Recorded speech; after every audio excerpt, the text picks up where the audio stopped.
Bonjour à tous, on se retrouve aujourd'hui pour une vidéo sur le coffret Absolum.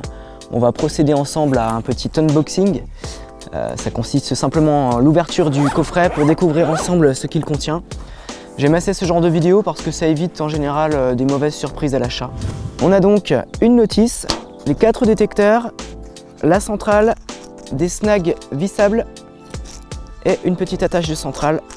Le tout dans un coffret plutôt sympathique. Au niveau des piles, il faudra prévoir du 9 volts. Alors on a l'interrupteur ici. Voilà, donc on a les classiques réglages VTS, volume, tonalité, sensibilité.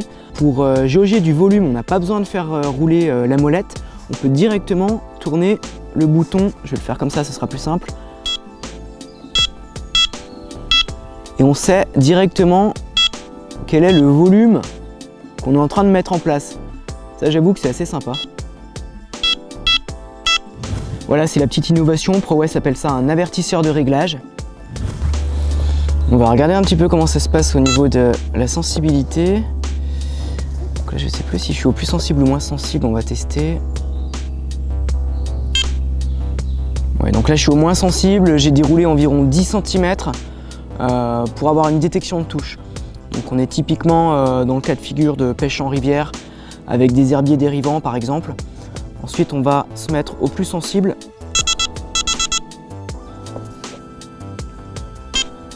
Et là je déroule environ, ça reste approximatif hein, mais c'est pour vous donner un ordre d'idée. Je déroule environ un demi-centimètre pour avoir une détection. Alors ce bouton W c'est en fait le sélecteur de couleurs. Donc vous avez le choix entre plusieurs couleurs. Ensuite, qu'est-ce qu'on a dans ce coffret? Donc on a bien évidemment les snags. Donc ils se présentent comme ceci. Des petits snags vissables, amovibles donc. On va les visser, voir ce que ça donne. Ça se visse assez sérieusement, donc on a une bonne rigidité effectivement pour une canne qui pêcherait un peu excentrée dans des obstacles, qui serait susceptible de sauter du détecteur. Puis à l'inverse, quand on n'en a pas besoin, hop, on s'enquiquine pas avec et on les laisse dans le coffret. Voilà, donc c'est plutôt cool de les avoir dans le détecteur parce que potentiellement ça coûte assez cher de racheter des snags exprès. Ensuite, on a une prise pour accessoires lumineux. La temporisation lumineuse qui est annoncée à 20 secondes et on a testé, on n'est pas loin des 20 secondes, hein, c'est ça. On jette un œil à la centrale, donc on est toujours en pile 9 volts. Alors sur la centrale, un truc intéressant, donc on a l'affichage du code couleur en cas de départ classique et en cas de touche retour, on a un avertisseur lumineux blanc. On retrouve 6 codes couleurs possibles par rapport au code couleur possible sur le détecteur.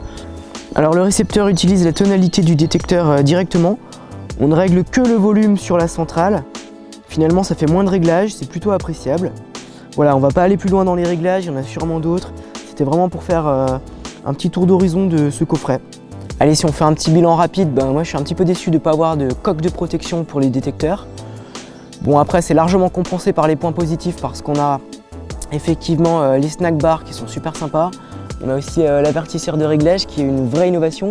Et puis la centrale 6 canaux qui permet de vraiment bien choisir la couleur désirée. Voilà, salut, bye bye, à une prochaine vidéo sur Carp Connection.